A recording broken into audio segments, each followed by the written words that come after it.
Good evening and welcome to our Talmud MapQuest project. Yes.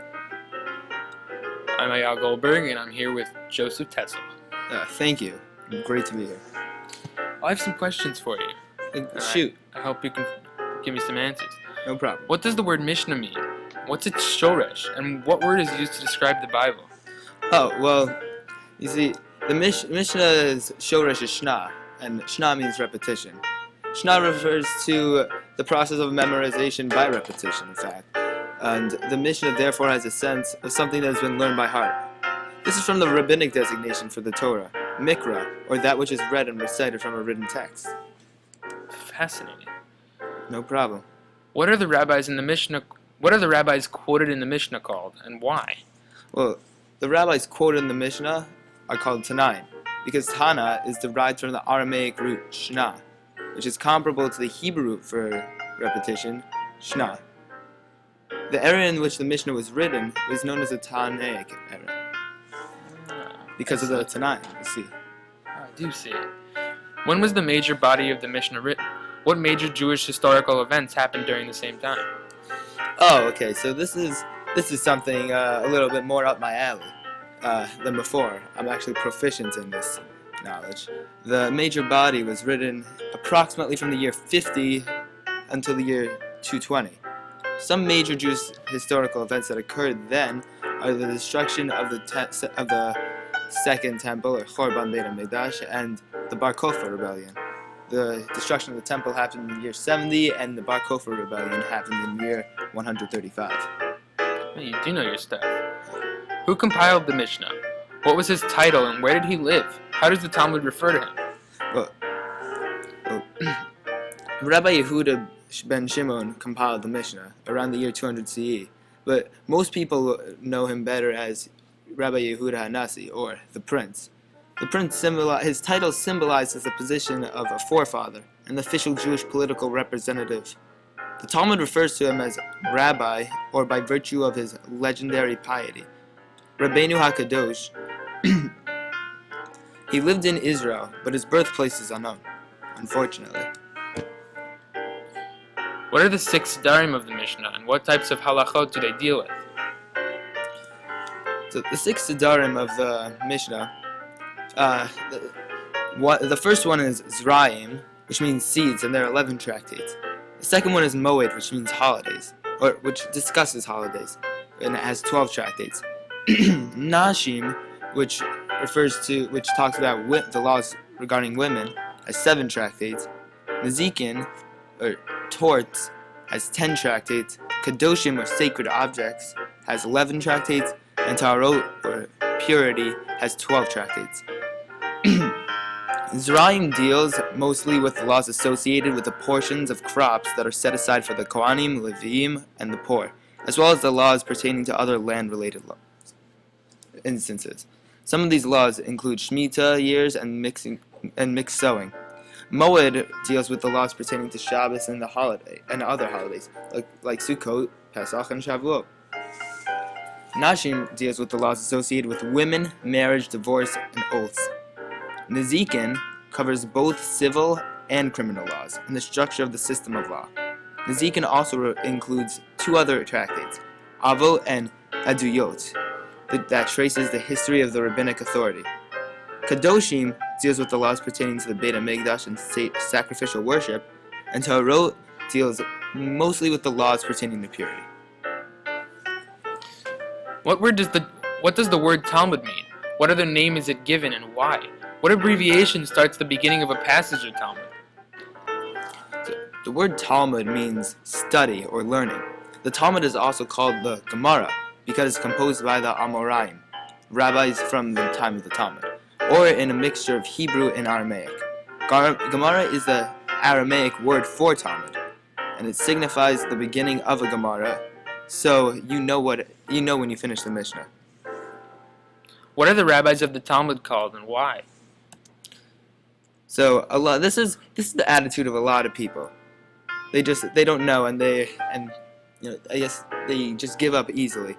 But for them, I give them this answer.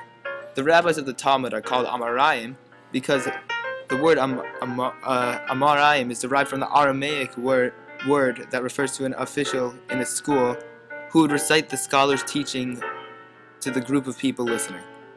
It's like Amora. Oh, I get it. Yeah. Name 2 rabbis of the first generation of Talmud and 2 rabbis from the 4th generation. Can you give me some background about each of these? During what years was the Talmud written? Oh, sure, no problem. So some rabbis from the first generation of the Talmud, Oh, okay. Here's a prime example. Abba Arika, or he's known as Rav. He's famous for founding the great school at Tzura and died in the year 247. Another great rabbi from the first generation is Rav Shmuel. He is famous for founding the rabbinic school at Nehardia, which was later moved to Pumbedita. He died in the year 254. Now, rabbis from the 4th generation of the Talmud. Now, one of the most famous rabbis is Abaye. He headed the academy at Pumbedita and died in the year 339. Rav Bar Yosef Bar Chama was another. He founded an academy at Mahoza and died in the year 352. Both of these rabbis' discussions can be found on nearly every page of the Babylonian Talmud. Oh, those are some pretty big rabbis. Yeah. Who compiled the Talmud? When did he live? So Rav Ashi compiled the Talmud, along with his students in Babylonia. He lived from 352 to 427. Ravina is also considered to have helped compile the Talmud. Where was the Talmud written, and who ruled the Jews while it was written? Yeah, I was kind of hoping you would ask this question, because the Talmud was written in Babylonia, and in Babylon was where the Persians ruled. So, therefore, the Persians ruled over the Jews, and here is where, right there, that's where. Oh, it's Surah, I see. Yes. What is the distinctive character of the Talmud? Please explain your answer. Much like the relationship between Calvin and Susie and Buzz Lightyear and Woody, the most distinctive characteristic of those is that of the Talmud, and that is they both use intricate argue. They both argue a lot. Oh, I see. Quite intricately, in fact. Wow. What is a Breita, and when does the Talmud quote it? The Breita are teachings written at the same time as the Mishnah, but we're not included in the Mishnah when published. The Talmud quotes the Breitas Tanaim, so they're both important. Who was Rashi? I always hear about him, but when and where did he live? Okay, so Rashi is one of the most famous rabbis of all time, and Rashi's real name was Shlomo Yitzchaki. Rashi lived in Troyes, France from 1040 to 1150, and now I guess people either associate him with Chumash or wine. He does make great wine. Yeah. Why is Rashi's commentary on the Talmud so important? So Rashi's commentary is so important because he takes difficult concepts to understand from the Talmud and explains them in a simple, easy to understand fashion. Therefore, he's a great place to start when you want to begin your Talmud learning and build up your knowledge. What does Tosfot mean? Where does it appear on a page in reference to Rashi? So Tosfot means supplements or additions. The Tosfot commentaries are found in the columns closest to the edges of the page and farthest from the binding. When did the Tosfot live? Where did they live? And how was Tosfot compiled? Now, the Tosfot lived in the 12th century and 13th century in France and Germany. And the Tosfot was compiled by many people who went around and collected the ideas of their various teachers. Give brief biographies of the Rabbeinu Tam, the Rashbam, and the Ri. Okay, so Rabbeinu Tam lived from 1100 to 1171 in France, and he was a very original commentator in that he was unconventional. His brother was the Rashbam. The Rashbam lived from 1080 to 1156. Rashi was his grandfather, and his brother was Rabbeinu Tam, which we just spoke about. He is a big commentator on the Torah, and he gives the pshat of the Torah text. The Ri is a Rabbi Isaac of Dampierre, and he lived in France in the 12th century. He was part of the Tosfot, who we also just discussed. What's the style of the Tosfot? And what Hebrew phrase usually introduces a difficulty in Tosfot? What phrase introduces a solution? I really love how interested you are in the Tosfot, because the Tosfot was written by a group of people in the 12th and 13th centuries, mainly in France, Spain, and Germany. It concentrates on analyzing difficult passages, supplementing the Rashi's commentary. The Tosfot is written in Rashi's script, and the words Ve'im Tomar introduce a difficulty. Who was Rabbeinu Hananel? When and where did he live? Why is he so important? So Rabbeinu Hananel is so important because he transmitted many of the traditional interpretations of the Gaonim. He lived in the years 990 through 1050, and he also summarizes and presents parallel passages from the Talmud Yerushalmi. Who wrote Rabbeinu Gershom? When and where did he live? And why is he so important? Okay, so Rabbeinu Gershom is so important because his commentary was compiled by many of Rashi's teachers and thus gives some indication of his sources. He's also known as the Main's commentary because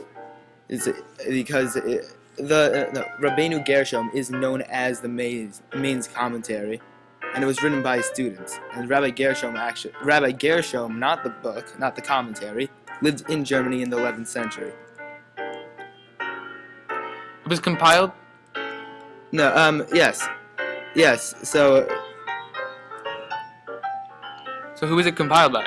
So it was compiled by Rabbi Yoshua Boaz, who was a Sephardic rabbi who exiled from Spain to Italy, not to be confused with Michael Boazes. In the 16th century, it was compiled in the 16th century, and they are lists of references to commentaries or halachot that refer to the Gemara. Ein Mishpat references Mishnah Torah, Arba'a Turim, Shulchan Aruch, and Sefer Mitzvot HaGadol. Near Mitzvah references the halachot that are contained in that Gemara. It is on the outer left of the page in the top corner. Literally, they mean the spring of justice and the light of the commandment. What's the Mesoret Hashas? Where does it appear on a page, and why is it so important? Okay, so the Mesoret Hashas was compiled by Rabbi Yoshua Boaz in the 16th century in Italy, and it was later expanded by Rabbi Isaiah Berlin, who lived in Breslau, Germany from 1725 to 1799. It contains cross-references to similar passages elsewhere in the Talmud and appears in the very right-hand margin of the Talmud towards the top. What's the Hagahot Haba? Where does it appear on a page of Talmud, and why is it so important? So, here is a prime example of where you could see where it is. And just for aesthetic purposes, you can see where it is, right? Yeah, right there. Yeah, exactly. And the Hagahot Haba was written by Rabbi Joe Sirks. He lived in Poland from 1561 until 1640, so he's much more recent than the others that we've discussed. He is most famously known for his comments on the Torah called the Bayit Chadash. The commentary is mostly explanation or correction of the language for clarity purposes. It appears in the very right margin of the Gemara towards the bottom in the glosses. And I'm sorry, that's all I have time for. I have to go teach a shir and write a Torah all at the same time. Oh well, we thank you for your kind words of expertise and knowledge. No problem.